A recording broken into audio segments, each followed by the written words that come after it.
Hey everyone, we are back in my Zootopia toy box, and today I want to show you how you can make another mystery solving case that reuses much of the logic that we built last time.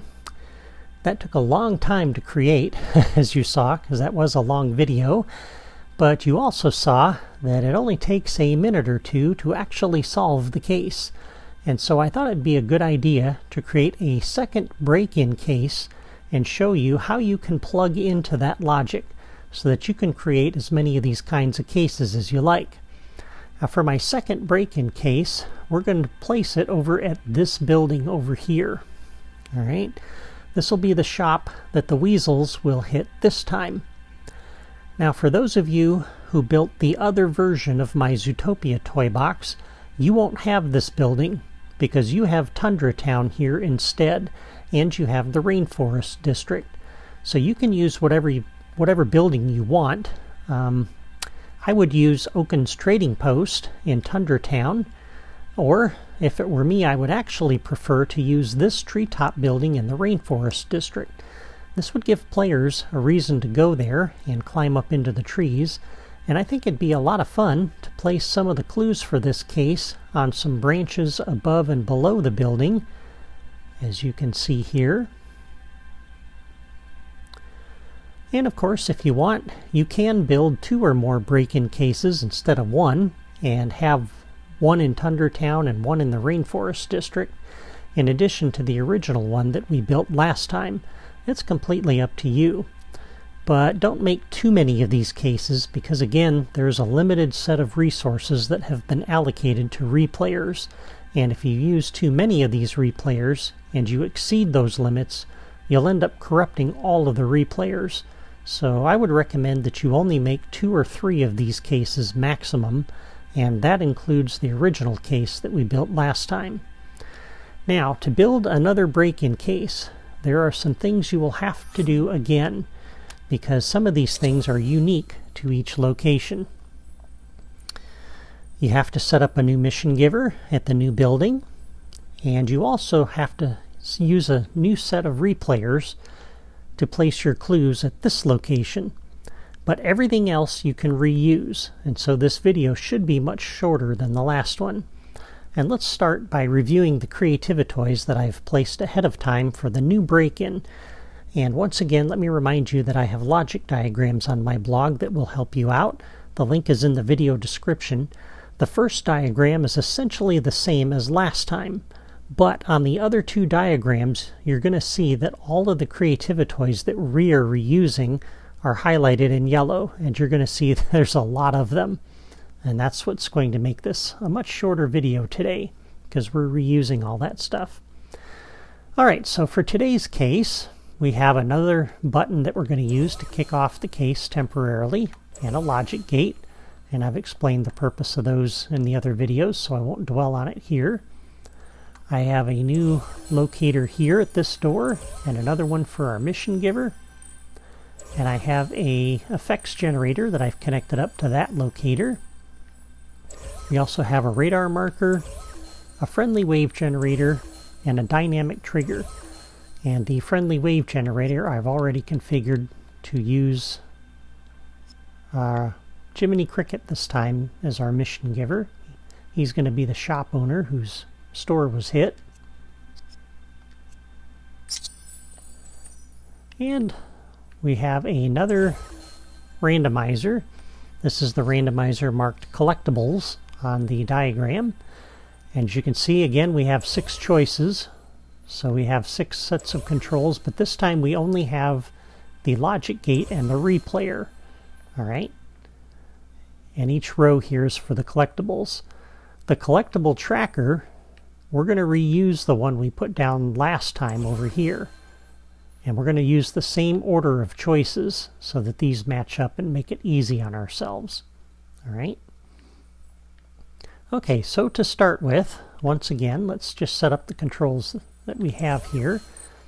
I've already configured the wave, but we want to connect the friendly wave generator to this locator. And we want to set the properties on here like we did last time. So part of this is going to be a repeat of what we did last time. But I'm doing this again because I want to show you that it's the same thing we did. So there's no difference. So once again, we're going to have him jump up and down initially. Once again, the radar marker will connect to our shopkeeper here. And on the properties, beacon type, once again, will be the yellow exclamation point. Location needs to be the connected actor.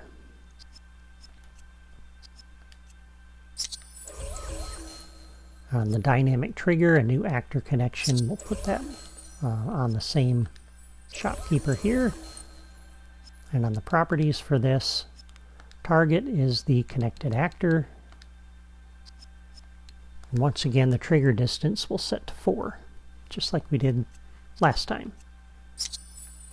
Okay, so those are set up and ready to go. You're going to change the properties on each of the replayers to put the generation delay, or the playback interval, at 0. And that's it for these toys.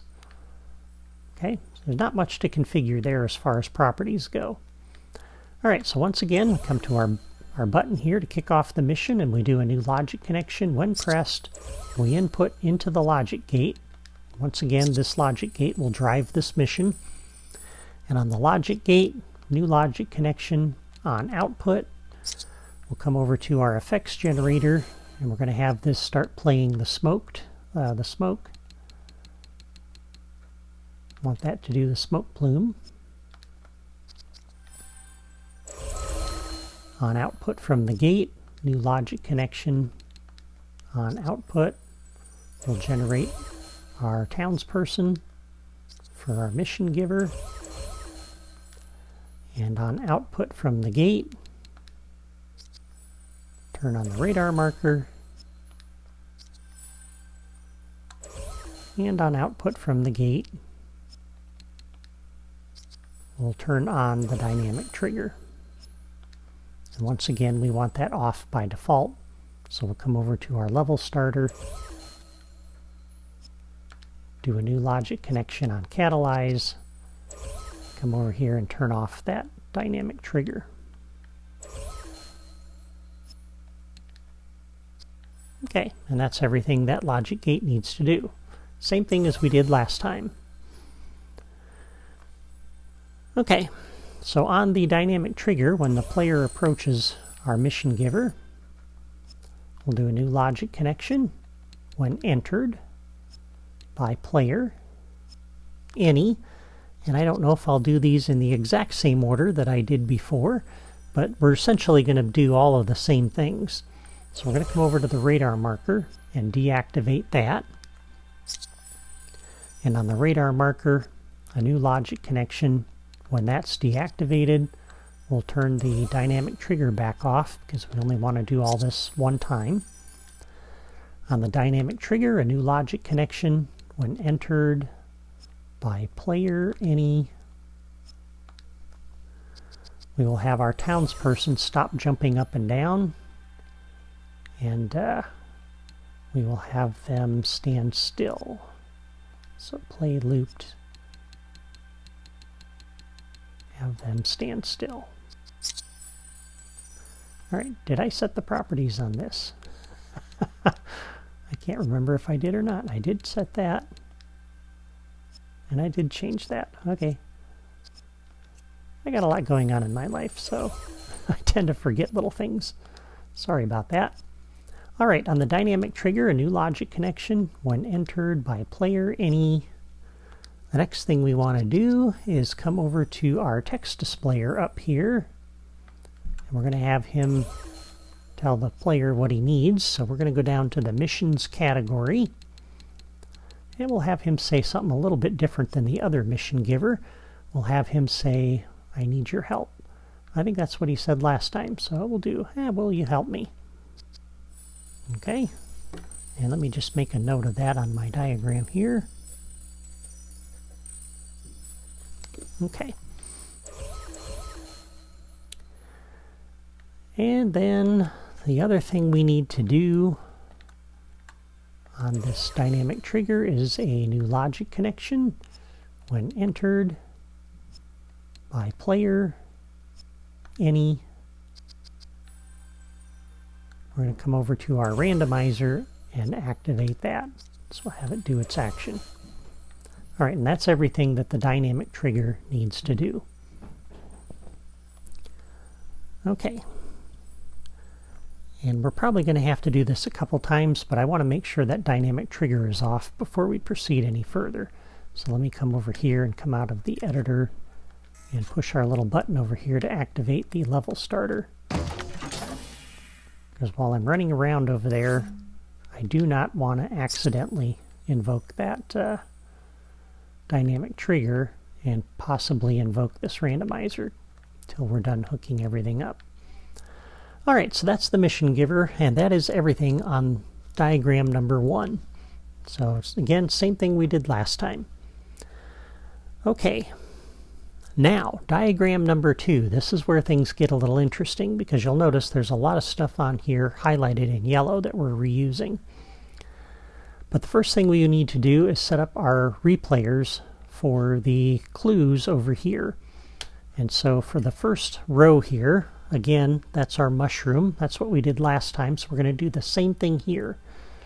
So I'm going to come out of the editor. We're going to step on replayer here for number 1, row number 1, and I'm going to press B on my Wii U to start recording. Step off to get back into the editor. And we'll place our collectible. Let's put this one over here, kind of hiding behind the bushes. And then we will step on the replayer, press B to stop recording, and A to clear. Alright, row number 2. We'll step on that replayer, press B to start recording. Get off of there so we can get back in the editor. Row number 2 was the cupcake last time, and that's what we're going to do this time as well. And so this time for the cupcake, let's put this back over here behind this building. Kind of tuck it in this little corner. Alright, and we'll step on row number 2's replayer, stop recording, clear. On row number 3, we'll start recording. And row number 3 is the burger. Now, I don't want to place the burger up here where it's obvious that that's right there, because then the player just picks it up, runs over here, and I want them to have to go around a little bit. So let's tuck the burger back over here around this corner.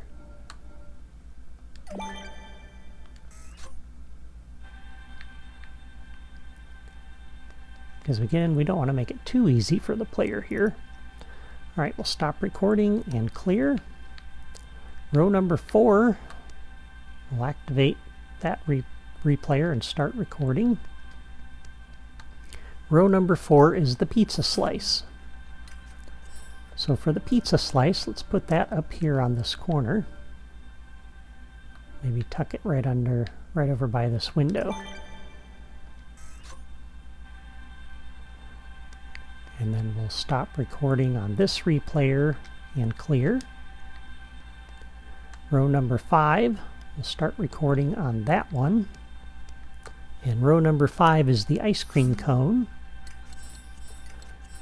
Since the ice cream cone place in this version of the toy box is over there, let's make sure this isn't too close over there. So we could put this up here, for example. Maybe tuck it around on the back side of the building up here. Alright, we'll step on that replayer, press B to stop recording, A to clear. And on the last replayer, row number 6, we'll start recording on that one. And this one is the crystal shard.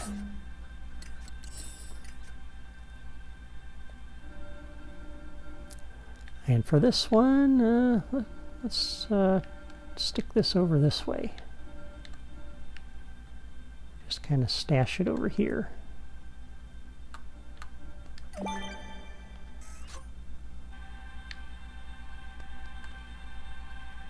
Alright, we'll step on that replayer, press B to stop recording, A to clear. Alright, so there are all of the collectibles for this new location. Alright, now as before, I will show you how to hook up this first row. And you can do the same thing for each of the other rows. So just like last time, we're going to come over to our randomizer and do a new logic connection. And there's 3 things we have to do. So on random trigger 1, this corresponds to row 1 over here. First thing we need to do is open the logic gate. On the randomizer, a new logic connection on random trigger 1. We need to play back this replayer to put that clue into the toy box. And on the randomizer, new logic connection on random trigger 1. We don't have a collectible tracker. We're going to reuse the one from last time. So as we come over here, that would be this collectible tracker here. So we're going to reset on that. All right. Make those same connections for the other rows. So on the randomizer, on random trigger 2, you're going to open this logic gate, play back this replayer, and reset this collectible tracker over here in row 2 from last time. And random trigger 3, you're going to do the same thing with these controls and the collectible tracker from row 3 over there. On random trigger 4, do the same thing with those 2 controls and the collectible tracker over there. Random trigger 5, random trigger 6. And again, those random triggers line up over here. So random trigger 1, random trigger 2 corresponds to that collectible tracker. Random trigger 3, 4, 5, and 6. Okay? And I've already made the connections for random triggers 2 through 6 ahead of time to save some time. So all of those are hooked up now. Okay? And that's everything then for these clues. And at this point, most of the controls here have been set up now for the new case, and now we just need to plug into the logic that we did last time. Okay? So because when the player picks up the collectible, this collectible tracker is going to kick in, and this is going to use all the logic that we hooked up to that last time to select a new destination, to send the player with a witness in that location that they're going to talk to, and that's going to send them to the final location where they battle the weasels. All of that stuff we hooked up last time comes into play now. There's only 2 connections, or 2 places we need to plug in for our new case. All right.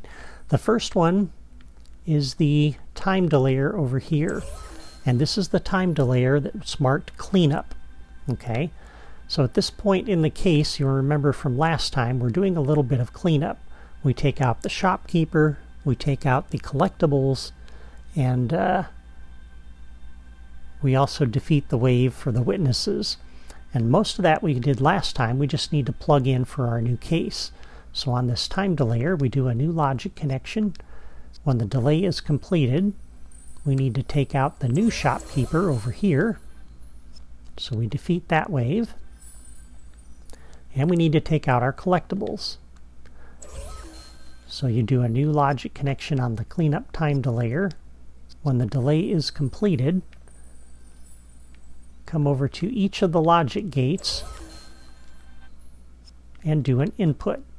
And you can see I already connected that to each of these other 5 logic gates, but you're going to make that same connection from the time delayer and input into each of these gates. Okay? Now the other thing you need to do for each of those 6 logic gates, the new logic gates there, is you want to come over to the level starter and do a new logic connection on catalyze and make sure these logic gates are closed.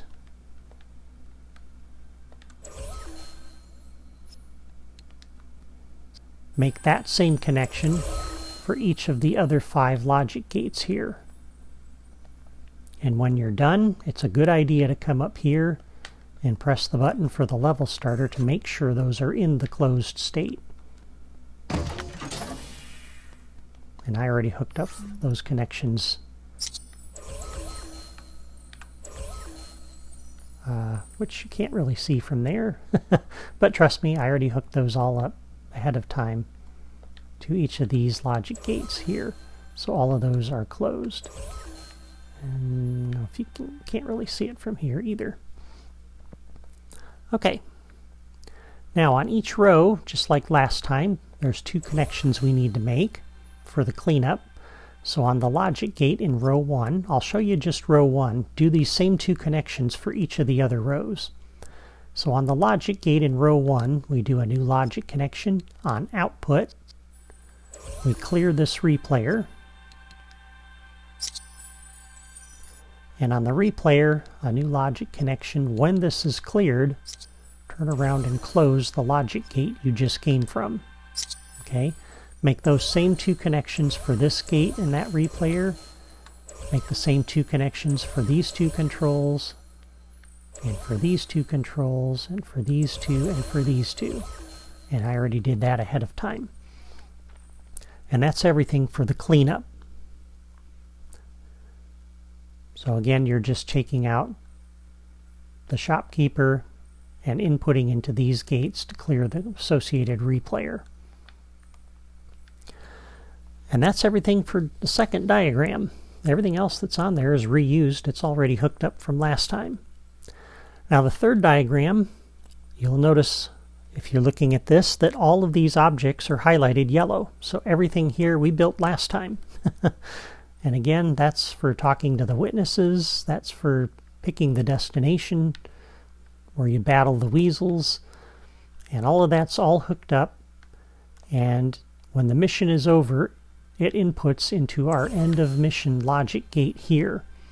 And so the only thing we need to do here for our new case is on this end of mission logic gate, we do a new logic connection on output, and we come over to the effects generator for our new case over here and stop looping the effects. And that's it. At this point we have a new case and it's all plugged into the existing logic. And we can go ahead and try it out. So we'll push the button. That starts the smoke. That puts Jiminy Cricket in there with the radar marker, and he's jumping up and down. And again, before you push that button, make sure you've pushed the button over at the level starter, which I already did. So we'll come over and talk to him. He says, "Will you help me?" Well, sure. Alright, so now we look around, see if we can find a clue. And we have the mushroom. So we've picked that up. The collectible tracker from last time should have set up the witness over here at the mushroom. So we'll head over this way and we'll look for that witness.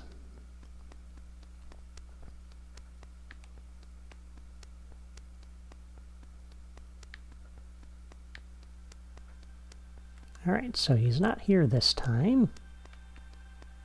Oh, looks like he's over here.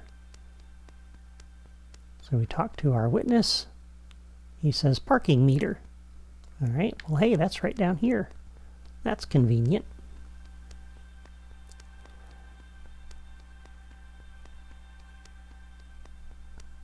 And again, we hooked up all these controls last time. And there's our weasels.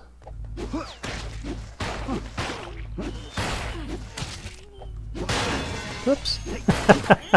I just destroyed that parking meter. I want to make sure I put that back before I save my toy box. And there we go. So that reused a lot of the logic that we had last time for the weasels, for the witness. And if we go over to our new location over here for our second break-in, you're going to see Jiminy Cricket's been taken out and the smoke stopped. So that's how you can create another mystery solving case that reuses much of the logic from last time. And hopefully this video was easy to follow. If it wasn't, again, I have diagrams on my blog that you can follow along that should help you out. And again, let me remind you the link's in the video description. But that's all for me today. Before you go, please like and subscribe for more toy box designs, and leave a comment to let me know you're watching. Take care.